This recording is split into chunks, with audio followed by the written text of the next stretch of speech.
¿Qué tal? Buenas tardes. Es un placer para mí comenzar este ciclo de charlas con personajes tan importantes como el maestro Gustavo Prado, que tenemos ahí. Maestro Gustavo Prado, bienvenido, muchas gracias. Hola, ¿cómo estás, Leo? Es verdaderamente un honor, un gusto estar una vez más allá con la coordinación de todo lo que es la cultura y el arte en León, pues que no es ni la primera ni la última vez, porque pues, siempre hacemos cosas que son interesantes, ¿no? A la Yes. cultura de la región, del estado y del país. Sin lugar a dudas. Ha sido una gran colaboración. Muchas gracias, Gustavo. Pues Gracias a déjame ti. introducir un poco la labor del maestro Gustavo Prado, que ha estado trabajando durante muchos años. Yo creo que yo te conozco prácticamente desde que empezaste también en este asunto, Gustavo, ¿no? Pues Cuando yo he estabas haciendo... estado, el mes del performance fue en el año de 1992 y pues yo creo que eso es así como lo primero que se puede trazar que estuve yo trabajando en la cultura. Y Ajá, después del mundo del performance, pues vino el mundo de la fotografía, ¿no? sí, Y sí, sí, sí, después de eso vino el mundo de la docencia y así es. posteriormente el del diseño y posteriormente el de la moda y ahora el de las tendencias, que Por no creo que de supuesto. ninguna manera sea mi última encarnación. Yo creo que Ujú, después algo más surgirá en el camino. así es. Estoy seguro que sí, porque, digo, tu propio currículum lo dice muy claramente, ¿no? En fin, Gustavo Prado es un personaje de la generación X, naciste en los 70, casi, Sí. casi como yo. Ajá. Es licenciado en Ciencias de la Cultura por la Universidad de Claustro de Sor Juana, estudió Diseño y Artes Visuales por la Escuela Nacional de Pintura y Escultura en La Esmeralda, que seguramente fue cuando hiciste el mes del performance. Ajá, sí, ahí fue. Como bien lo dijiste, te dedicaste mucho a dar clases, profesor en gestión cultural por la universidad. Perdón, hiciste una maestría en gestión cultural por la Universidad Iberoamericana en Puebla, Ajá. profesor, curador, conferencista, investigador, y vives en la Ciudad de México y desarrollaste un proyecto interesantísimo que se llama Trendo, ¿no? Así es. Pues, ¿qué te parece? Ya hablaste un poco de tu trayectoria como hacedor de cosas artísticas y culturales, ¿no? Es decir, me voy a remontar un poquito a justamente cuando comenzaste a hacer tu trabajo como, digamos, como promotor del accionismo mexicano y que al mismo tiempo también estabas desarrollando proyectos en el Centro de la Imagen, justamente como curador, ¿no? Ajá. Pues es que hay algo que ha pasado, tiene que ver mucho con cosas que están sucediendo al mismo tiempo en muchos lugares diferentes, pero al mismo tiempo que se vuelven muy parecidos. Entonces, en esto del accionismo, lo que empieza con el performance en aquellos años de 1992 es que no había como ningún espacio donde se pudieran presentar ese tipo de manifestaciones. Y estaba una bienal de poesía visual que se les acababa de caer, era el aniversario de la Esmeralda, y entonces había como todo un espacio que en los años 80 y principios de los 90, pues cada vez que había una inauguración de una galería o de un museo, pues básicamente no solo daban cóctel, sino que alguien hacía un performance. Y esto, Sí, cualquier cosa que esto sea, tenía que ver con esto de que pues había gente que se encueraba, se embarraba en lodo, le daba unas mordidas a un corazón de vaca, lo cual pues tenía que ver, ahorita suena como muy ridículo, pero pues eran esas vías que estaba desde Ana Mendieta, Silvia Gruner, sí, sí, y como los grandes maestros de lo que eran esto que le dice Maris Bustamante, las pías, el performance, la instalación de la ambientación. sí, Entonces sí, era un sí, sí, momento en el que muchísima gente estaba produciendo esta inmaterialidad de sí, poder hacer un performance en vez de hacer ni una pintura ni una escultura, y que curiosamente ahorita creo que ya lo entendemos mejor, que no era tampoco arte conceptual, sino más bien era hacer algo con el cuerpo, cómo se movía el cuerpo y cómo se desenvolvía el cuerpo. ujú, Porque muchas veces estas cosas o estaban demasiado atadas como la identidad mexicana, o estaban pues así como en un espíritu emo, como en sí, una cosa neomexicanista súper azotada de la adolescencia, del me descubro que no soy Frida, me descubro solo a la Julio Galano, a la Naum Senil, sí, me veo, me claro, descubro y estoy construyendo mis identidades, ¿no? Y de hecho, eso pues tú mismo lo tenías con las muertas, ¿no? así es, Allá en la ciudad de Guanajuato, que había así es. ese mismo tipo de actividad, que no solo era lo que se pegaba en las paredes o lo que se colgaba en las fotos y las pinturas, sino también lo que sucedía en medio, ¿no? Y ahora me sorprende mucho porque actualmente soy tutor del FONCA de medios alternativos. Y está Elvira Santamaría, que pues también es una artista de performance. Claro, Entonces, de esa época. de esa época, exactamente. Mm, Y eso es muy curioso porque ahorita lo que estamos viendo son entelequias extrañas. Y esto que son entelequias extrañas es que más bien van a caer a los medios alternativos los proyectos que no se entiende qué son bajo todas las demás artes. Entonces, como que lo que no es dibujo, pero no es pintura, pero no es escultura, pero no alcanza para video, va a sí. dar a medios alternativos y muchas veces nosotros mismos nos preguntamos, ¿esto por qué está aquí? Y nosotros por qué lo estamos haciendo, o por qué tiene la beca, o qué está haciendo con ella, porque básicamente quién sabe ni si ni siquiera está siendo parte de la disciplina artística en esto que serían los medios alternativos, que parece indefinible, pero no lo es. Y de hecho, tenemos varios proyectos extraordinarios, y uno de ellos es de un muchacho que él dice que ya está harto, porque él siente que se hizo como una academia el arte mexicano contemporáneo a partir del arte conceptual. Ajá. Entonces, como burlándose de Francis Alice, él tiene una página web que tú entras y te dicen que te dan 30 pesos si te filman agarrando un pedazo de lodo y apretándolo entre las manos, Gabriel Ah, Orozco, claro, claro. si Mis manos sacas son mi tus, corazón. ajá, si sacas tus zapatos y pones la caja, o sea, son como grandes éxitos del arte conceptual mexicano hechos a través de internet, tú subes la foto a tu Instagram y él te manda tus 30 pesos. Pero esto Qué es muy padre. curioso porque lo que él dice es que ya, chale, ya hasta ahí llegaron las cosas, ¿no? Y una cosa que estábamos discutiendo el otro día es si, ¿qué pasa si así como él está encomendando hacer cosas, qué pasa si en vez de James Turrell en el parque de Culiacán, este Ajá. parque El ecológico que, donde están la- las grandes piezas artísticas, ¿no? sí, sí, sí, el Ajá. que curó Patrick Charpenel. Ese de Patrick Charpenel. Entonces la pregunta era, yo le decía, bueno, ¿y qué pasa si en vez de una pieza de James Turrell en el parque ecológico curado por Patrick Charpenel, pues entonces, ¿qué pasa si tú prendes un foco Philips de los que se cambian de color en un Coppel? Y a él le Ajá. daba mucha risa porque quien no me entienda lo que estoy diciendo, ese parque de Culiacán está Sí, pagado con la colección de arte de los dueños de Coppel, así pero es. entonces si lo bajas, si lo disminuyes al mínimo, ¿qué pasa si simplemente prendes un foco de colores en una tienda de Coppel? Ahí la pregunta es si eso es un James Turrell. Entonces es el tipo de Yo, pregunta como de si tiras un árbol y nadie lo oye, sigue siendo un árbol que se cae. Entonces esto es lo mismo, sigue siendo una pieza de arte prender un foco de colores en una tienda. yo creo que sí, Ajá. dependiendo de qué plataforma utilices y cómo lo vayas a subir. Y voy Sí. en ese sentido a citar, no sé si recuerdan o han visto seguramente, un video que se hizo viral de un chavo que no hace nada 2 horas y que se filma a sí mismo. Uh-huh. Y Sí. que se volvió como viral por una razón un poco absurda, pero créeme que a mí me hizo reflexionar mucho desde los videos de Andy Warhol, donde Uh-huh. efectivamente hay personas que no hacen nada más que dormir o mirar o estar eh, mostrando su ropa, ¿no? En videos interminables, mudos, etcétera. El propio Empire State, ahí solamente tomado horas y horas y horas y horas, ¿no? Es decir, Es eso, exactamente, eso es lo que yo quería decir. ajá, Porque fíjate que hay otro muchacho que tiene toda una serie de proyectos acerca de trasplantes, sí, porque su cuerpo sufrió un trasplante, y lo que le presenta al Fonca es Marina Abramovic, meets los fotógrafos alemanes, o sea, es sí, así como súper frío. Y yo sí, le digo, es que la neta es que esto no me comunica como público el drama de lo del trasplante, sí, básicamente pues porque ahorita pues todos vivimos el drama del COVID, entonces sabemos que lo médico, pues no, esto es México y aquí lo médico no es aséptico, o sea, aquí lo sí, médico es claro, sucio, porque es un seguro social, o sea, tú sabes de qué hablo, o sea, sí, no es sí, esta sí, cosa limpia alemana.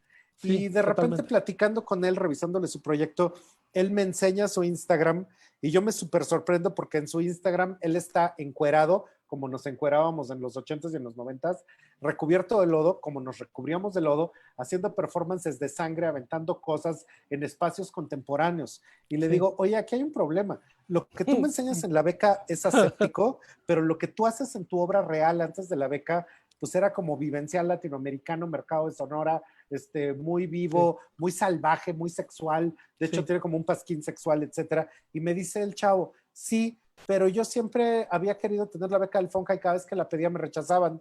Entonces me di cuenta que tenía yo que hacer algo como alemán y frío para que sí me la dieran. Y esto me sorprendió muchísimo porque muchas veces, y esto tiene que ver mucho con lo que está pasando ahorita en los diseños, en las modas, en las Claro, artes, en el cine, en todas las cosas, es que soy Yalitza, pero me tengo que disfrazar claro. de Belinda para que según yo, los Sí, mecanismos que me van a dar el reconocimiento a los museos, las galerías del público, las publicaciones, etcétera, me acepten.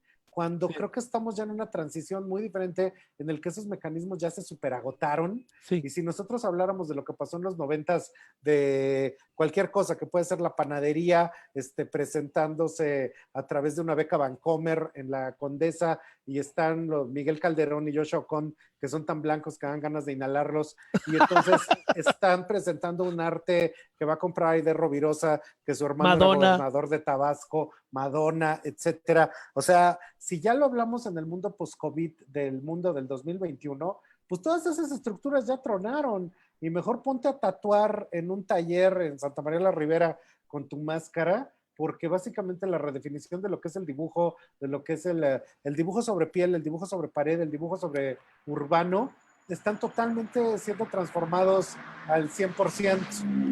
Entonces, ajá, esto que acaba de pasar, que es ahora un fenómeno de que cada plática que se da, cada encuentro que tenemos está bordeado por tamales, ropavejero y moto que va sí, pasando. O sí, sea, esto que está pasando, que ya estamos viviendo la representación de lo que era la vida, pero ahora solo está representada, pone claro. los términos completamente diferentes.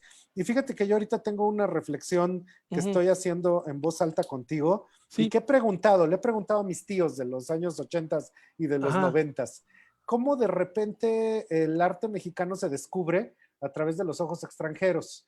Y sí, en eso es Olivier Debrois, que viene con sus papás y es un muchacho adolescente que un día ujú, se les escapa a los papás y va a ver a, pues nadie sabe porque está en el cuarto y la hermanita está así como, oye papá, yo también ya me voy al cuarto. Bueno, pues ándale, mija, vete al cuarto. Y entonces entra al cuarto y encuentra a Olivier con un chamaco mexicano y va de chismosa, papá, mamá, me acabo de encontrar a Oli poniéndole con un cuate. Entonces van los papás enojadísimos, ¿no? Y el papá es así, díjole, bueno, ¿y ahora yo qué hago? Pero la mamá dice, no vuelve con nosotros. Y en eso de no vuelve con nosotros, la señora lo quería meter en Francia a terapias de conversión y el papá le dice, no sabes qué, tú quédate aquí en México, yo te paso una lana, ponte a aprender español y ahí nos vemos después a ver si tu mamá se le baja el coraje que trae. Y el ajá, chavo se queda a estudiar español en el Instituto Francés de América Latina y resulta que ahí se empieza a meter como con el mundillo cultural, Luis Zapata, el vampiro de la colonia Roma, sí, los sí, escritores de esa sí, época, los suplementos culturales, y el chavo empieza a ver fascinado que el arte mexicano es un gran desconocido. Entonces resulta que escribe Diego de Montparnasse, que es pues sí, el libro de la biografía de Diego, pero en París, y una sí, vez que hace eso, lo que sigue es libro de las figuras en el trópico, donde un muchacho francés en los 80s descubre que en México había habido Escuela Mexicana de Pintura, que había habido toda una serie de artistas olvidados como Abraham Ángel, Manuel Rodríguez Lozano, ujú, etcétera, ujú, y busca en su entorno quiénes son ellos mismos, pero en 1980. Y encuentra a Patiño, y a Crispeto, y sí, a Carla Ripey, sí, y a, sí, sí, y a Eugenia Vargas, y a un sí, montón de artistas que estaban construyendo una cosa latina, mexicana, emocional, Germán Venegas, todos ellos, y ujú, Héctor Quiñones, etcétera, muchos recuerdos de esa época.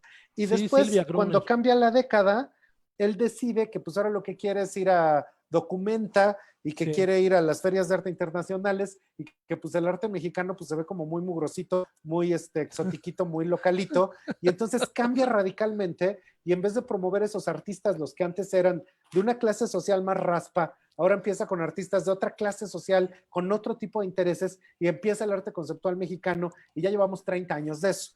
Y cuando uno habla sí, con Cuauhtémoc Medina, pues Cuauhtémoc Medina tiene así un doctorado en cada muela, ¿no? Y tiene las encías recubiertas de diplomas y viene de Londres y eso no es grasa, son diplomas. Entonces, eso es muy curioso porque cuando uno lo ve con Olivier ajá, Debrois, pues no es que fueron improvisados, fue alguien que no es no, no, académico, pero no, pero así alguien es, que no es académico y que de plano metiéndose a la calle, pues se pone a averiguar y a entender lo que era como la realidad del arte, pero eso es muy chistoso porque estoy hablando de, por ejemplo, de Olivier y de algo que pasó en la Ciudad de México, pero acaba determinando el arte de todo el país durante los 130 años, lo que son pequeños grupos, de los grupos los individuos y de los individuos las identidades nacionales. Entonces, esto me parece muy preocupante porque debería de haber una plástica más fuerte que tiene que ver como con un devenir mexicano y que de hecho no tuviera que ver con que un curador descubre o no descubre, sino que tendría que ver con que realmente, yo qué te puedo decir, o sea, no solo es el maestro Toledo, no solo es Julio Galán, no solo, estoy intentando ir como por regiones del país, sino más bien son pues realmente identidades y preocupaciones y búsquedas sociales que hicieron que se dieran cierto tipo de manifestaciones artísticas, creando una historia, que esto se ve mucho en teoría de la historia. La historia antes eran Napoleón y Josefina y los personajes. Y ahora, en teoría de los anales, en historia, la historia ya no es de los grandes hombres, sino del acontecimiento, pues de toda la perrada que compra jitomates en el mercado y por qué los compra a ese precio. Entonces, eso que podría parecer muy bobo, ¿por qué no pudimos desarrollar manifestaciones artísticas mayores que no estuvieran ancladas ni en la visión ni de un curador, ni de una sola institución, sino de múltiples instituciones y de múltiples visiones de creación? Y eso también está pasando en los diseños, porque ahora resulta que descubrimos o se descubre o quieren descubrir algunos curadores que pues dicen que el diseño en México empieza cuando nos lo traen los extranjeros. Lo mismo que estaba viendo Olivier cuando de repente hace Pinky Pinky, se acaba el neomexicanismo y empieza Joseph Beuys, 1998, Museo Carrillo Gil, empieza un arte conceptual mexicano y se convierte en la manifestación preponderante. Y esto también es bien curioso porque hasta qué punto eran inclusivos estas cosas del APAC, donde hacían sus conferencias, hasta qué punto eran inclusivos los sistemas curatoriales, los sistemas de galerías o las propias ferias actuales. Y ahí nos damos cuenta que hay una diferencia infinita entre el muchacho que estudia diseño en la Ibero, en la Ciudad de México, que cuando acaba de estudiar diseño va a querer salvar la artesanía y va a querer hacer manifestaciones así de, yo estoy salvando la artesanía huichola con diseños que tienen impreso esto, que en realidad se convierten en explotación, pero la misma distancia hay con el muchacho que estudia diseño en la UAM y que realmente quiere hacer algo que sí está verdaderamente anclado en su comunidad, en su cotidianidad. Y lo mismo está pasando con el chavo que estudia en Esmeralda, que es totalmente diferente a Joshua y a Miguel, pues que estudiaban en Estados Unidos, ¿no? Digo, yo amo a Miguel, yo amo a Joshua, lo pongo como un ejemplo, pero esto es muy curioso porque entonces lo que nos deberíamos de preguntar, el otro día me enteré de que hay Academia de Artes Visuales en Monterrey, en Nuevo León, y la pregunta que uno se hace es, ¿y desde cuándo? La acaban de abrir, ¿no? Y te enteras que está desde los 60. Así es. Y entonces la siguiente También pregunta hay en Aguascalientes. Imagínate, y entonces la siguiente pregunta es, bueno, ¿y quién está saliendo de estas escuelas? Y de repente te das cuenta de que la propia Esmeralda pues tuvo que hacer un profundo replanteamiento en el que ahorita hay subsistemas de que salgas de tatuador y de grafitero, porque acabaron por darse cuenta que pues para eso sí había mercado y que era más probable que viviera el chavo de esas cosas. Pero cuando uno lo ve ya en su totalidad, algo que he aprendido es que de repente lo que pasa en performance es lo que pasó en foto, que es lo que pasó en diseño, que es lo que pasó en gestión cultural, que es lo que pasó como en todas las manifestaciones creativas en México, con las mismas carencias, las mismas cosas que no dejaban avanzar y que de repente lo mantienen en un punto de profundos prejuicios, cosas no realizadas y poco dinamismo en lo que está sucediendo hacia el futuro. Y eso me preocupa mucho porque pues ustedes mismos lo ven, o sea, un festival del tamaño que organiza el Instituto de Cultura de León, pues ahí mismo ustedes tienen manifestaciones internacionales, manifestaciones locales y manifestaciones perecederas de los artistas nacionales, porque de repente tú, pues por cada Toledo que sobrevive, pues hay una infinidad de pequeñitos que no, que solo tienen pequeñas obras de un tiempo corto. Así Chance, esto que te cuento, Leo, tiene que ver como con una reflexión que tú mismo debes de estarte haciendo, que es cuando uno lleva 3 o 4 décadas en la plástica, de repente esto ya se ve diferente, ¿no? ¿Cómo no? Pero entonces fíjate empieza uno a pensar, bueno, pues, ¿qué está pasando? Que todo esto que estás contando justamente creo que sirve mucho como de andamiaje para hacer este tipo de reflexiones. Es decir, hemos llegado a un punto donde efectivamente se están replanteando centros y periferias, ¿no? Desde mi punto de vista, hay un cierto tipo de agotamiento en ciertas propuestas que vienen de la centralidad y que se está Ajá. extendiendo hacia ciertas manifestaciones periféricas que incluso abarcan hasta el arte que hacen no artistas, ¿no? Pero Ajá. pues bueno, creo que podríamos discutir un poco más de eso, pero me interesa muchísimo saber, tienes una base teórica fantástica, Gustavo, has sido Gracias. no solo un personaje fundamental en el desarrollo de las artes visuales en México. ¿Cómo es que de repente decides así de ser un curador muy importante en el centro de la imagen, de decir, bueno, ya hasta aquí, besos, bye, me voy a dedicar a otra cosa porque me interesa la moda? ¿Cómo fue este brinco tan en apariencia radical? Y te voy a decir por qué creo que es en apariencia después de que me contestes esta pregunta. Porque yo cuando entré en la plástica, yo tenía un fenómeno muy curioso, que yo tenía como 18 años y todo, 17, 18 años, y mis amigos y mis amigas se burlaban de mí porque iba yo a la agencia, que era la Galería de Adolfo Patiño, Ajá, en ajá, Polanco, y así cuando veía es. yo a Patiño me desmayaba. Entonces era así, ¡ahí está! ¡Es él! ¡Dios Sí, mío! Y me decía, ¿cómo eres ridículo? O no, sea, no, pues no, lo no, mismo no. está Estrella Carmona y lo mismo está Jaurena y Robert Escobar. Claro, Y eran ¿cómo es esa posible que banda. te fascine tanto? Entonces, como a mí me sorprendía mucho lo que él hacía y yo lo admiraba mucho de lejos, o sea, me Ujú, fui acercando y en eso que me fui acercando, eventualmente, inclusive en la exposición del Museo de Arte Moderno de ajá, Neomexicanismos, pues yo ahí sí, salgo embarrado. Y sí. en el libro de Olivier de Broad, el de la UNAM, este gigantesco que es así como todo el arte mexicano en un solo Ah, tomo, ¿no? se llama la era de la La discrepancia, era de la discrepancia, arte y ¿no? cultura en México. Ajá, la era de la discrepancia. Ahí también salgo embarrado yo en Sí, es neomexicanismo. cierto. Pero esto es curioso porque yo realmente ya exponía y hacía cosas en Claro, noventas. Y recordé, estos del te neomexicanismo citan, son ochentas. te citan con Aurora Boreal, Me citan con Aurora, pero me por citan como en el supuesto. mundo de Patiño y casi, casi me meten a Peyote y la compañía Sí. cuando pues yo entro mucho No, tiempo no, no. después. Pero Peyote a fue mí, mucho antes, tú eras un sí, bebé. Peyote es mucho antes, sí, 70s. Entonces, una cosa que me pasa es que yo estoy estudiando arte y aunque estoy en lo del performance, de repente están empezando los conceptualismos cada vez más fuerte y a mí me da una flojera espantosa todo lo que se estaba haciendo, así como en los protoniños, Temístocles 44 y todo eso, a mí me Sí, daba claro. flojera porque a mí me gustaba que Adolfo Patiño era una bestia salvaje y que básicamente no le corría sangre en sus venas, sino tequila, que O salía a tacos de la calle, cochinada.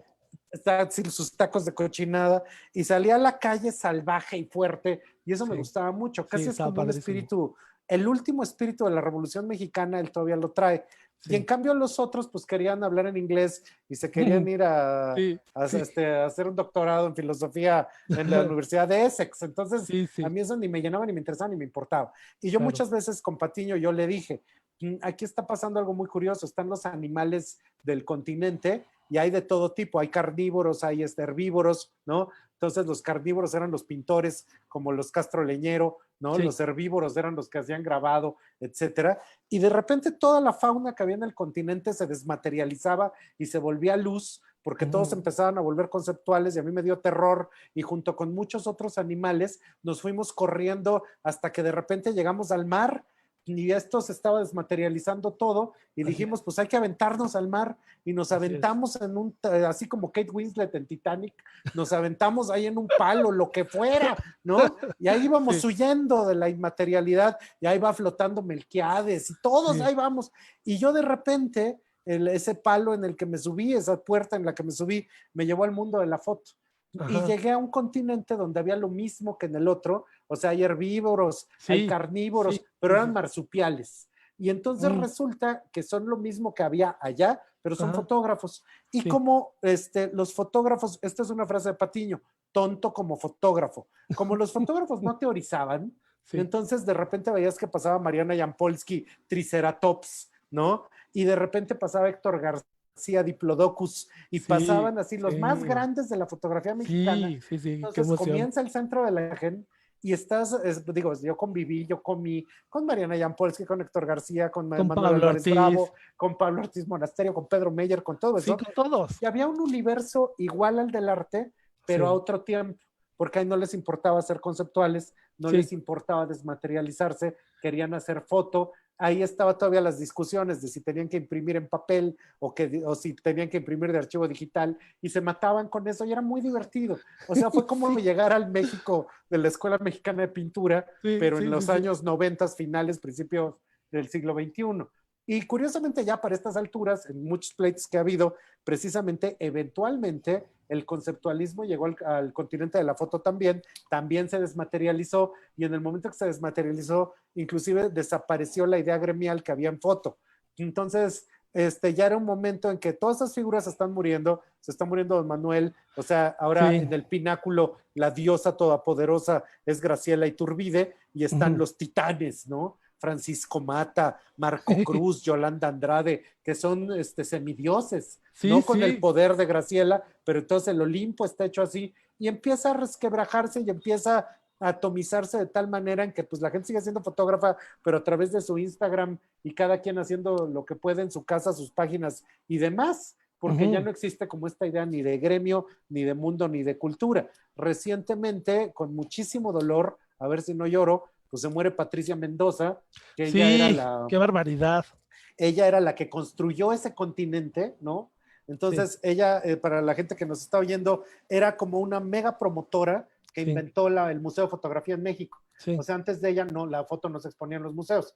O sea, la claro. foto era ahí una cosa rara que se tenía que exponer Y en el todavía se círculo discutía, veracruzano. ¿a Ajá, poco sí, de así, veras ¿qué se es tiene que eso? meter foto en una ¿Y para expo? qué? Pues eso ¿Cómo? no es ¿Eso qué? arte.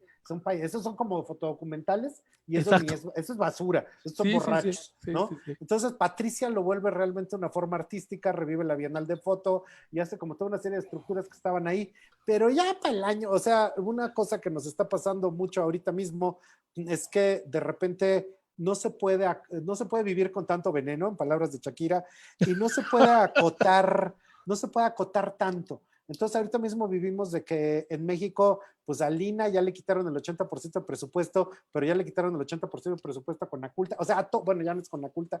O sea, todo A la se va Secretaría de carcomiendo Cultures. y eso pasó en aquel entonces. Así Entonces, es. después de Patricia Mendoza, se empieza a volver un mundo cada vez más pequeño, cada vez más acotado, cada vez más chico, en el que tampoco ya se podía respirar porque ya no se daba esa idea de gran cultura fotográfica. Y al mismo tiempo está empezando, porque sí estaba empezando en los años 2000, una nueva idea del diseño a través de nuevas manifestaciones, nuevas escuelas, nuevos festivales, nuevos universos. Entonces, esto es bien curioso porque cuando yo era niño, la carrera del futuro era estudiar pedagogía, pero hay un momento que tú te has de acordar, o sea, los 90s, Ujú. luego si querías estudiar algo cool, estudiabas gestión cultural, Sí, claro. pero en los 80s, si querías estudiar algo cool, estudiabas fotografía. O Entonces, diseño. en los 80s fotografía, en los 90s como gestión cultural, pero en los 2000s esta cosa de mamá, soy creativo, empezó como en los diseños. Sí, Entonces, hay como un profundo movimiento en de repente dónde se pone la gente a hacer cosas porque le parece que eso es lo más creativo. Y esto sí. es bien curioso porque, de resumidas cuentas, yo pues, lo he pensado mucho. Cuando yo estaba en el arte estudiando y demás, Ujú. pues el arte ya estaba bien cansado y por eso todo estaba desmaterializando, pues porque el fenómeno del arte, como lo entendemos, pues ya venía de mediados del siglo XIX, las academias y los genios y los artistas del romanticismo, ya Ujú. para 1980, pues estaba cansadísimo y pues por eso estaba carcomiendo. Pero por esas alturas la foto era muy joven. O sea, la Ujú. foto en México apenas estaba empezando. Entonces, una cosa que me pasó fue que me cambié a la foto porque me pareció que era algo como juvenil, moderno, que venía mucho, que Pablo Ortiz Monasterio o Sí. Patricia estaban haciendo el festival de los primeros aniversarios de la foto, el Festival México, años 20, 50, la aparición de la revista Luna Córnea.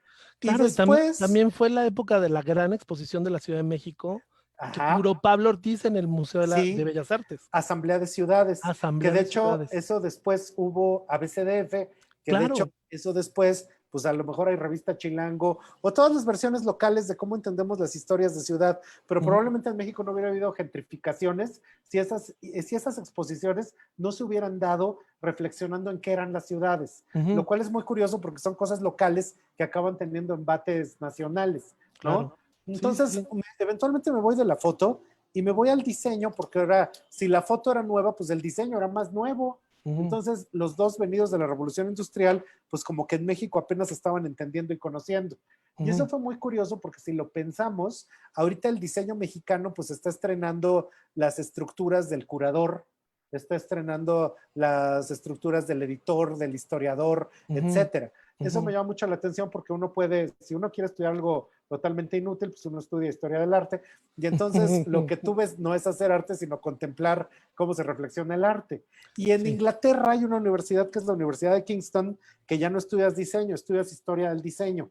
¿Para qué? Pues para hacer lo mismo que se hace en historia del arte, para ser curador, para ser editor, para reflexionar acerca de los procesos que han llevado el arte y al diseño. Entonces, eso es muy interesante porque en México todavía no llegamos a ese nivel de cosas. O sea, si tú lo ves, o sea, si simplemente uno pensara cuánta gente estudia arte en México, pues cada vez son menos. Pero cuánta gente estudia diseño en México, pues cada vez son más. Y si eso le sumas arquitecturas, hijo. O sea, realmente la idea de soy creativo, me gusta lo visual, pues ahora va hacia allá, aunque está también en una profunda crisis, porque ahora tenemos más a las andonelas que hacen ilustración, ¿no? A los tatuadores como Roji, como Roji, como se pronuncie, o a los que hacen objetos que ahora entendemos como diseño, pero que no necesariamente provienen de las escuelas de diseño y están haciendo objetos muy interesantes. Entonces, esto está en un movimiento continuo que de hecho pues tiene que ver también con cómo la gente vive las crisis económicas y cómo puede vivir a través de los sistemas que tienen que ver con la creatividad. Porque en eso mismo, tanto tú como yo, o en su momento Ashida es un gran curador de arte que viene de Guadalajara, o Patrick Charpenel, que acaba en el Museo del Barrio en Nueva York. Pues cada una de estas historias de los que hemos permanecido en esta cosa, que sea lo que sea que se entienda, pero que es la cultura. Necedad.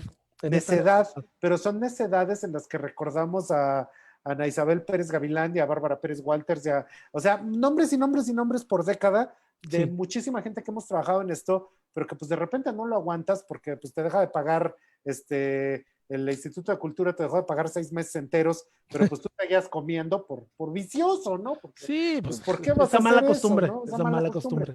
Entonces, de verdad es bien difícil que alguien aguante décadas enteras dentro de los sistemas de producción cultural entendidos como sea que se entiendan, ¿no? Y dentro de esto, pues también ahí la gran pregunta es que ahora hay como muchísimo movimiento en hacia dónde vamos. Yo quiero ser creativo y ahora qué quiero hacer. Y probablemente tú puedas ser creativo y tener una extraordinaria página de Instagram de la que sí vives, porque pues a lo mejor afuera te ven como influencer. Adentro tú escoges fotografías, seleccionas fotografías y das narrativas. Entonces adentro resulta que eres curador, para afuera eres influencer. Y a la hora que eres curador, pues produces contenido, das narrativa y estás haciendo algo relevante, pero pues allá afuera te ven como los polinesios, cuando a lo mejor antes eras, escribías Farabeuf, pero sí lo digo en serio, o sea, hay una transmisión ahí directa de cómo cambia esa creatividad.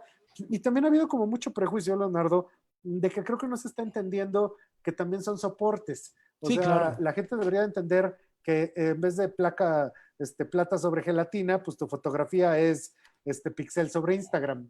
Y que a partir de la reacción que provocas, los alcances que tiene, pues es igual de relevante o igual de trascendente que lo que se hacía antes, ¿no? Sí, claro, por supuesto. Entonces, eso de que hecho, estoy lo diciendo dijiste muy bien me lleva a la tendencia. Sí, claro, perdón. lo dijiste muy bien en un programa, en un capítulo de Trendo, justamente entre estos muchachitos, estás hablando sobre lo mexicano y sobre lo importante que era esta nueva aparición de Yalitza y todos los protagonistas mexicanos con una muy fuerte estética de lo mexicano, ¿no? Y decías, entre toda esta bola de muchachos desmadrosos, seguramente va a salir y mencionaste muchísimos personajes importantísimos, ¿no? Desde Álvarez Bravo hasta, etcétera, y tienes toda la razón.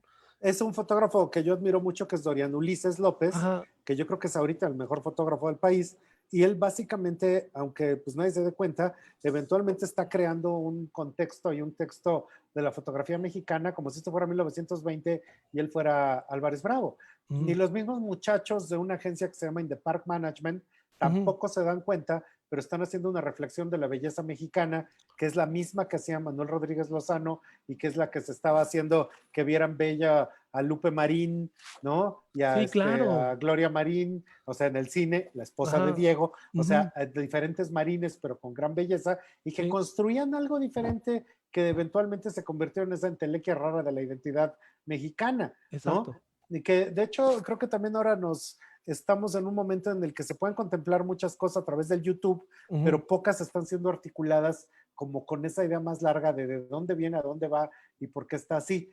Que de hecho yo también veo en algunas figuras curatoriales contemporáneas que se dedican a jugar guacamole en las redes sociales, dándole desapes a todos, que no, yo les he oído que dicen, es que la tía Racha, ¿y quién es la tía Racha? No, pues la Raquel Tibol, que era bien mensa y a todo mundo le decía cómo tenía que pensar. Ah, como tú, chiquitito. O sea, que ahí también hay un problema grande de que tuvimos figuras gigantes como eran Raquel Tibol, Teresa del Conte, Jorge Alberto Manrique. No son Sí, curadores, eran críticos y así es. eran provocadores a la Gamboa de cómo se hacía el Sí. fenómeno museístico. Después sigue Ujú. el mundo de los curadores, que es otra cosa, Sí, y después viene, por supuesto, que va a venir otra estructura diferente que sí. se va a convertir en los años venideros en quién es el gestor cultural, quién es el curador, quién es el museólogo, de Ujú. cosas que ni nos imaginamos, o sea, de la exposición virtual, que su medio natural sea el Instagram o la realidad aumentada o el Ujú. Facebook de realidad Ujú. aumentada o cualquier cosa de estas que sean, tendrá sus Sí, propios curadores. Y creo que ahí claro. hay unas rupturas en que estos mismos dicen, esto empezó aquí. Me acuerdo mucho que una vez en una conferencia decía Silvia Gruner, la Ujú. conferencia se llamaba Neomexicanismo, Caldo Primigenio, y ellos Ujú. estaban hablando de que el arte había empezado en Temístocles 44 con los conceptuales. Y dice, Ujú. pero Carla Rippey, y dijo, no, nosotros hicimos muchas cosas antes. Sí, Y cierto. esto es bien curioso porque entonces de repente, pues esto ya empieza a ser demasiado largo, demasiado legendario y Sí. difícilmente el artista joven contemporáneo, este que te digo que hace su obra de poder encomendar la obra de Gabriel Orozco a través de un gesto performántico pagado, pues Sí, difícilmente puede hacer la relación de quién era Cuevas y cómo funcionaba en la mafia de la zona rosa. O así sea, es. empieza a ser demasiado cortado, demasiado largo y también demasiado local, porque debería de haber historias igual de legendarias en cada uno de los 32 estados con cada uno de sus 32 contextos artísticos. Sí, claro, tienes toda la razón. En alguna, seguramente conoces a Itzel Vargas Plata, que a ella le Ajá, tocó Itzel Barros. ajá, organizar escultura mexicana en el Palacio de Bellas Artes, ¿no? Yo recién de que la conocí en el Carrillo, justamente antes de que se fueran a hacer arco, le dije, me gustó mucho la exposición, solo que me parece que la exposición se hubiera llamado Escultura Chilanga 1, 2 y 3, ¿no?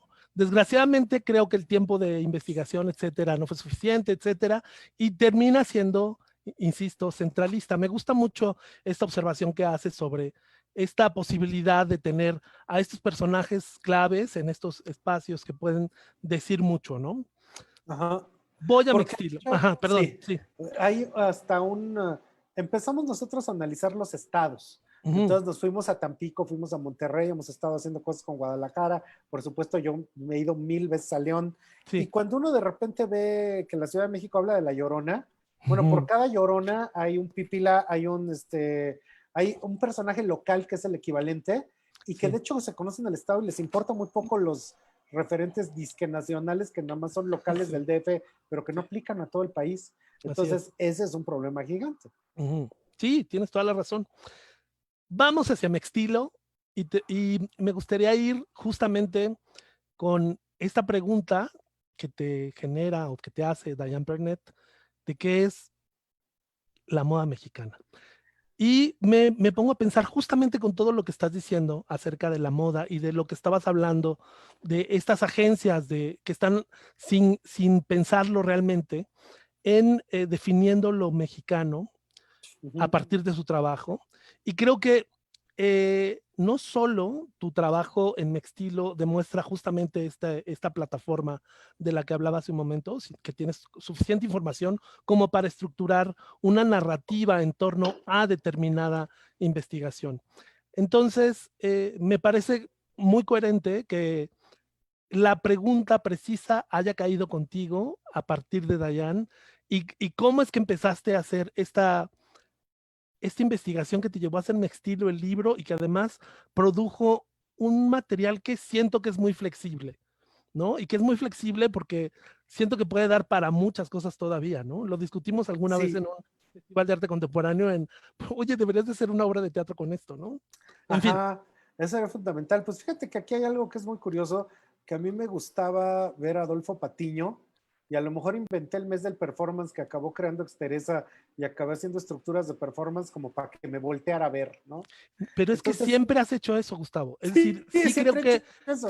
creo que siempre eres como una persona que está en los inicios de muchas cosas. Y es muy Gracias. importante, de verdad. Disculpa. Entonces, resulta que yo veía a Diane Pernet, yo la veía en París, veía que de repente venía a México y yo decía, ah, cómo me gusta esta señora. Y ahora yo qué hago para que me pele, ¿no? Entonces, la señora, pues así está vestida toda de negro, entrapajada, es como una figura gótica, ¿no? Y pues Sí, es como toda misteriosa. Y hay una profunda relación que creo que nadie se da cuenta, que hay una cosa que se llama el fashion film, que sí. por qué el fashion Fashion film Film no es Festival. anuncio ni es cortito. O sea, ¿por qué no Ajá, es un cortito de cine? Bueno, pues sí, porque el fashion film, el protagonista es la ropa y el protagonista es el cuerpo y no tiene por qué tener trama, pero tiene que ser estético. sí, Entonces, en cierta medida, lo que acabo de decir, hay una cosa en la que Elvira Santamaría es Diane Pernet, sí, porque es como el personaje que actúa y que en esa acción genera ajá, cosas. Entonces, sí, Diane Pernet en realidad como que entiende muy bien el performance, pero este es performance filmado. Y mm, entonces ella, como si inventara el microteatro, inventa el fashion film corto y eso sí, me llamó mucho la atención y por eso me fui acercando. sí, Entonces, en eso, pues ya estoy con ella, estoy platicando y ella me dice que quiere ver la historia de la moda mexicana.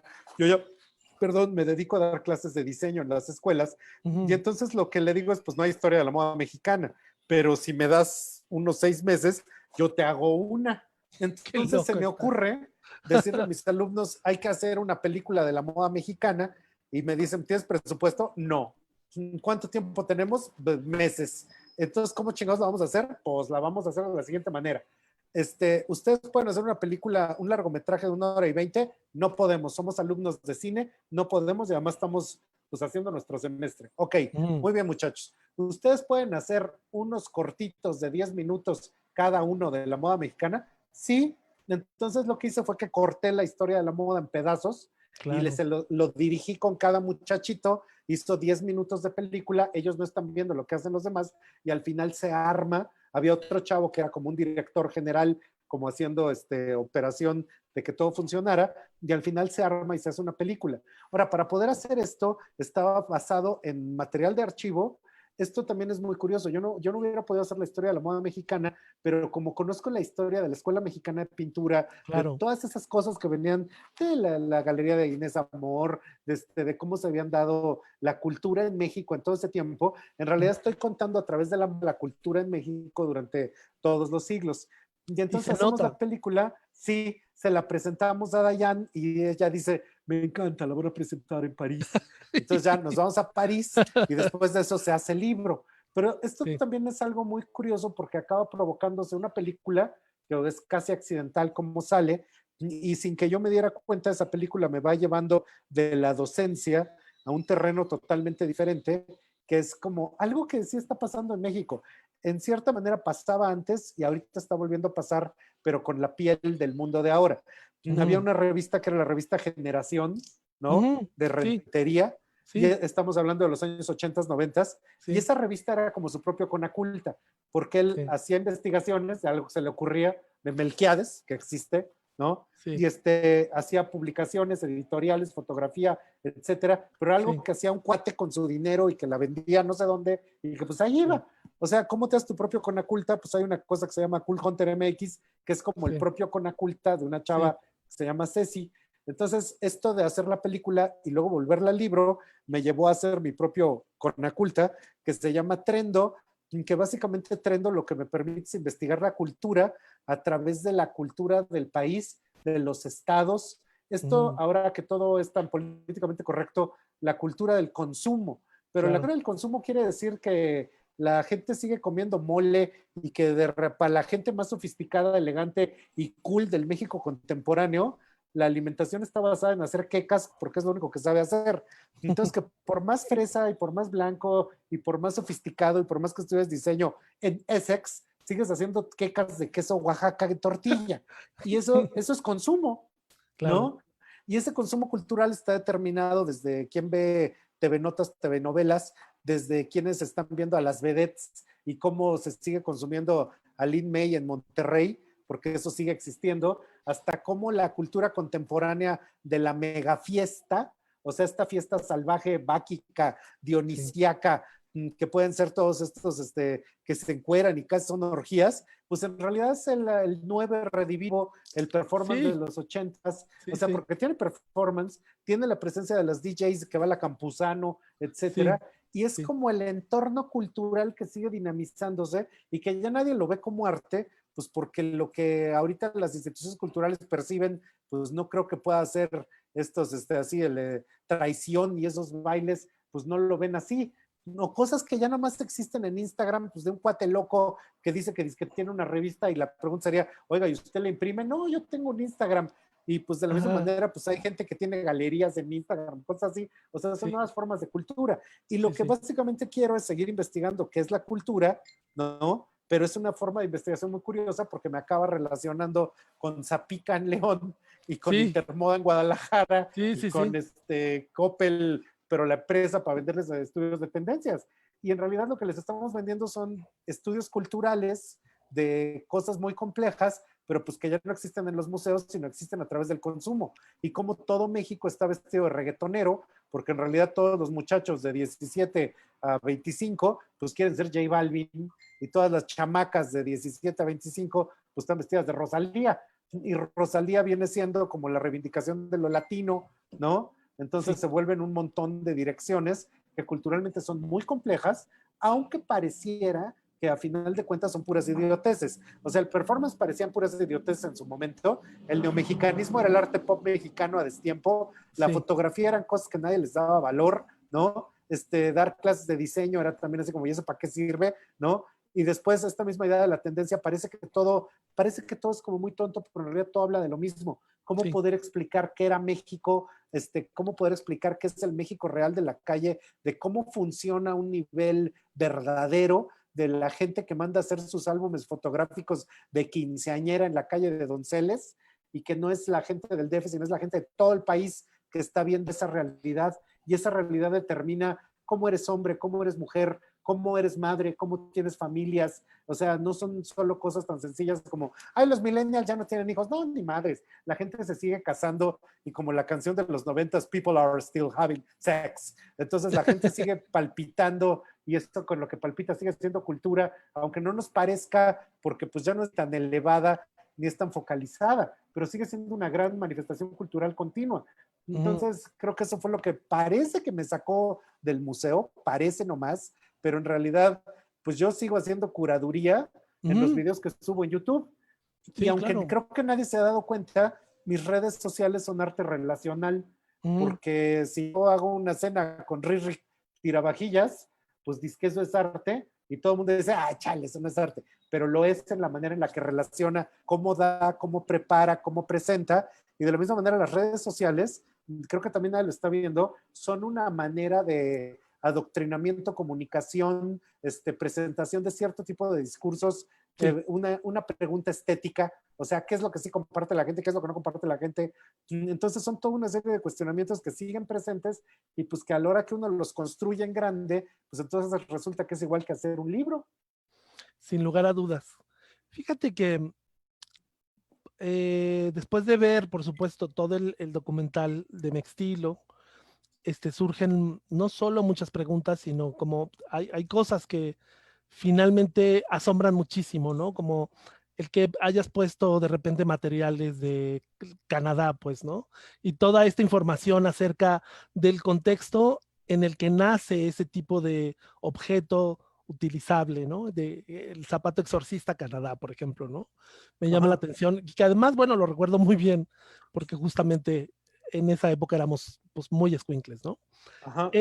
Creo que este tipo de contextos hace justamente que ubiques muy bien determinado tipo de información en el documental, pero también que creo que nos prepara para entender algunas cosas adicionales, como muy bien lo dices tú, de tu trabajo curatorial adicional en Trendo, desde tu plataforma Trendo, pero también desde mi punto de vista con la exposición Pose que hiciste para el Fotomuseo Cuatro Caminos.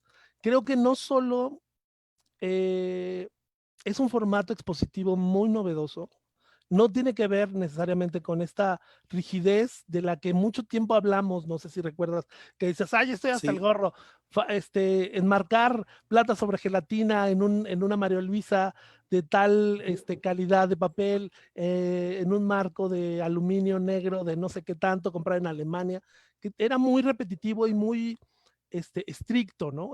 Digamos, este tipo de sí. exhibiciones y aún así le sacas mucho provecho. A lo que voy es que finalmente siento que Pose es no solo una propuesta museográfica muy interesante, muy de un investigador, sino que viene muy influida justamente por el trabajo que desarrollaste en Mextilo. No sé si tú estás de acuerdo o si quieres hablar un poco sobre esto. Yo creo que una cosa que está pasando ahí, que es muy clara ya visto a río pasado, Ujú, pues cuando me pongo a hacer estilo, en realidad yo estoy haciendo mi propio catálogo del neomexicanismo. Y ujú, cuando me pongo yo a hacer pose, hay una pregunta general que creo que he estado intentando contestar en otras formas y en otros formatos. Si yo te digo cuál es la historia de la fotografía de moda en el mundo, entonces ujú, es muy claro que empieza en el siglo XIX con los fotoestudios y que luego viene ujú, el Barón de Meyer y que luego está Horst P. Horst, Man Ray, etcétera, ujú, etcétera, hasta llegar a la fotografía de ujú. moda contemporánea. Ahora, Sí. si yo hago esa fotografía, si hago la pregunta, ¿cuál es la fotografía de moda en México? Y híjole, pues había un cuate que era Max Clemente en los 80s, se Ujú, murió de sida y el gato comió los archivos porque no quedó nada. Y en los 70s hay algunas manifestaciones de Contreras y de cosas que aparecieron en la revista Kena. ujú, Probablemente en los 60s es la primera foto de moda en México tomada, esto que se fuera de moda, de Rodrigo Moya, o inclusive las de Héctor García. Podrían ser fotografía de moda, pero no se entendía así.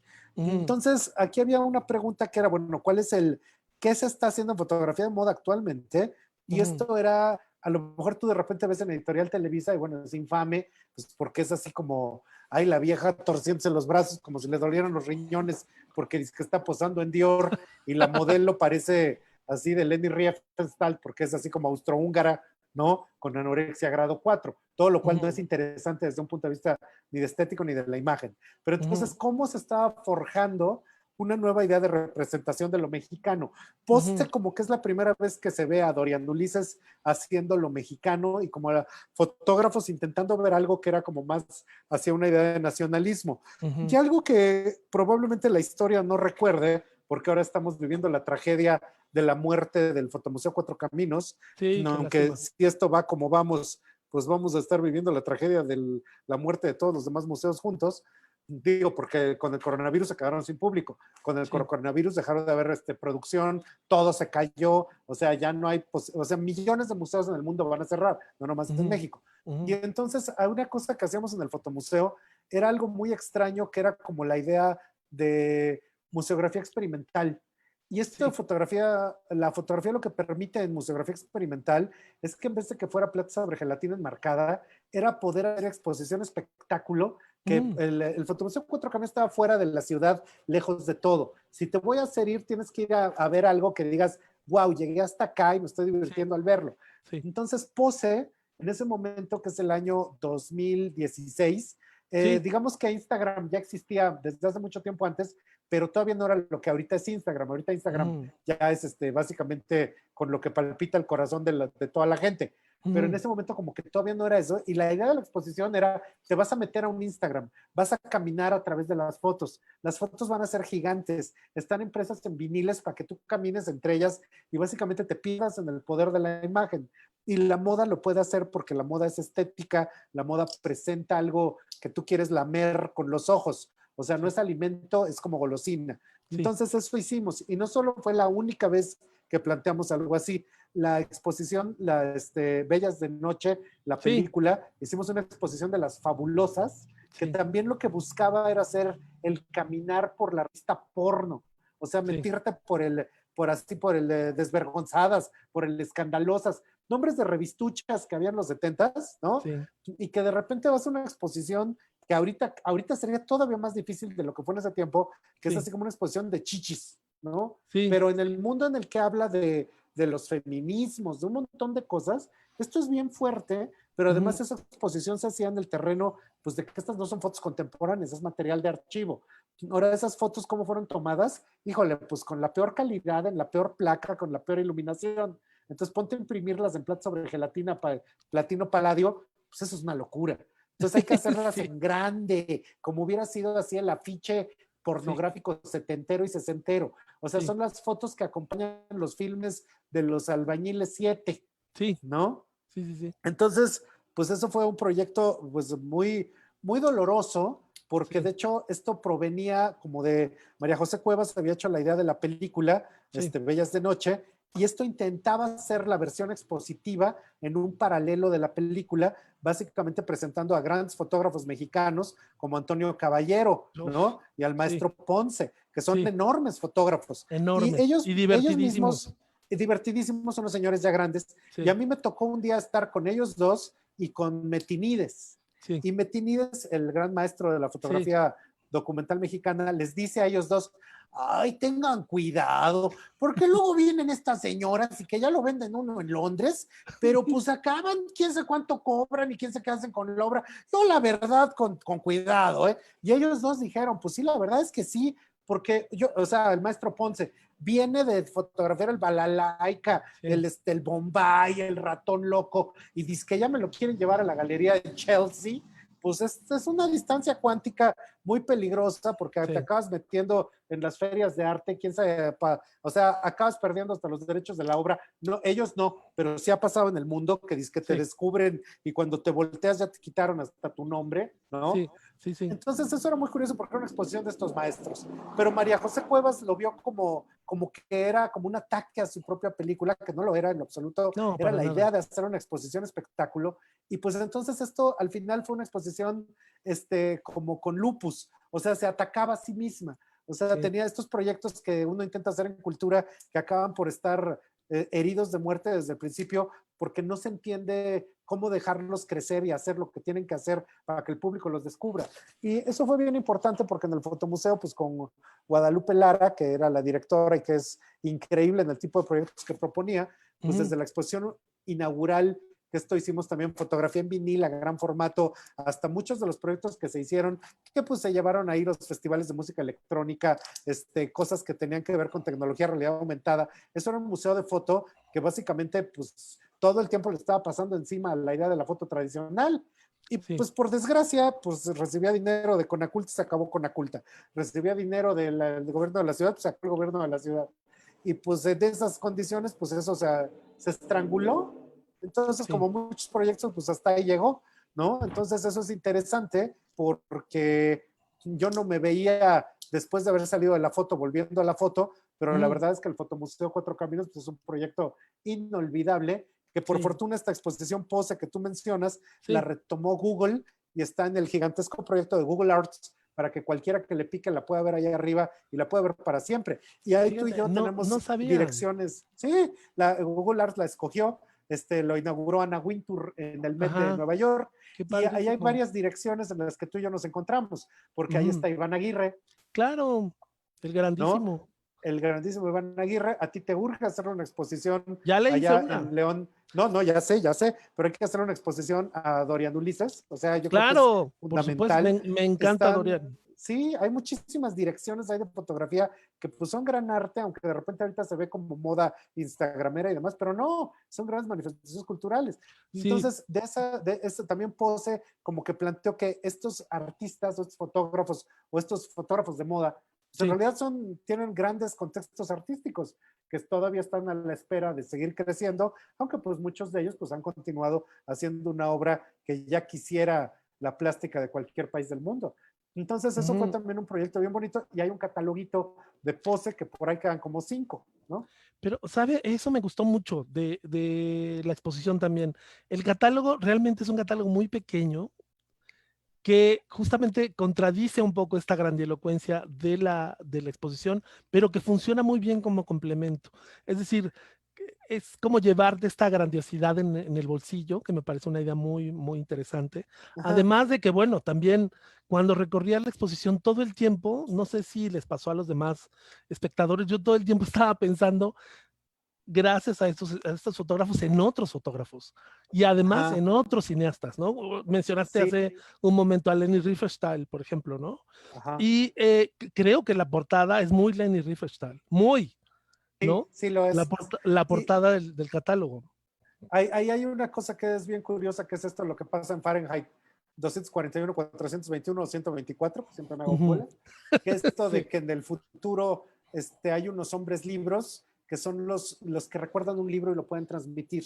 Y algo que es Ujú. bien curioso de esto de estar en la cultura o de hacer proyectos culturales que te ha pasado a ti, me ha pasado a Ujú. mí, le pasa a mucha gente que hacemos esta labor heroica de hacer exposiciones y de tangibilizarlas a través del libro para que sobrevivan, que uno se convierte como en un hombre libro, porque a la hora que creas ese pequeño objeto, estás mandando mensajes hacia el futuro que quién sabe Sí, quién le van a llegar. sí. Esta semana nos pasó en Trendo, que esto fue, pues no fue casi mágico, fue totalmente mágico.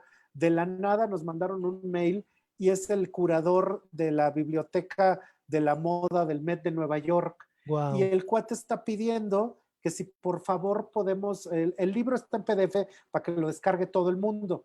Y el cuate nos pregunta, ¿podemos poner el link en el Met de Nueva York? Y Qué es así de, maravilla.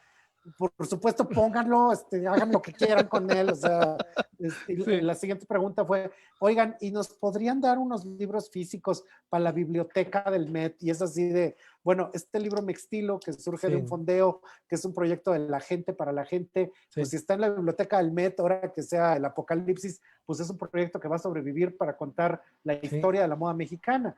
Entonces, Sí, eso es muy claro. curioso porque el alcance de los proyectos que uno hace, uno nunca sabe hasta dónde llegan, porque Sí. acaban obteniendo una masa crítica que tú invitas al Festival de Arte Contemporáneo de León a un grupo de teatro que acaba provocando una serie de bolas de nieve que acaba siendo un cambio fundamental. Eso te pasa, Sí. les pasa a ustedes allá en el instituto todo el tiempo, me pasa a mí, y Ujú. pasa en este trabajo tan extraño que es el de estar haciendo narrativas y contextos culturales. Y eso Sí. es algo que buscamos mucho hacer, por ejemplo, a través del canal de YouTube. Es un Ujú. canal que nadie ve, pero a las 4 personas que lo vieron les ha cambiado la vida. Esto es un Sin poco lugar a dudas. mentira, o sea, nadie lo ve al principio. El canal ya lleva 5 años y ahorita ya casi llega al 1,000,000 de views. Ya Entonces ya casi lo eres están Yuya. empezando a ver. Ya Ahí vas vamos a por hacer Yuya. Yuya, ya vamos a Ahí vas hacer por Yuya. Yuya. Sí. Aunque claro que ahí nos hemos gastado una fortuna y nos ha redituado $18. Entonces creo que no es negocio, pero es un Sí. fenómeno muy interesante de poder plantear un discurso, dejarlo ahí y que la gente siga viendo una y otra vez. Que pues eso Ujú. lo hacen los polinesios, pero tache, Sí. porque no hemos entendido que eso lo tendrían que hacer todos los productores culturales. Sí. Sí, tienes toda la razón. Querido Gustavo, no sabes qué placer ha sido Ha hablar sido contigo. increíble, me divertí muchísimo. Yo también, muchísimas gracias. Muchísimas gracias Eh, a ti, muchísimas gracias a Carlos María, muchísimas sí, gracias a todos en León. muchas gracias. Por favor, necesitas venir. Ya sabes que Me esta es tu urge, casa. ya me urge. Hagamos algo, lo que Claro quieras. que sí, siempre. Te Muchísimas mando un gracias, te mando un gran abrazo. abrazo y muchas gracias a la gente que ha estado con nosotros hoy. Muchas Muchas gracias. gracias por escucharnos. Nos vemos la próxima. Seguro va a Hasta estar igual de luego. divertida. Hasta luego. Gracias. Bye.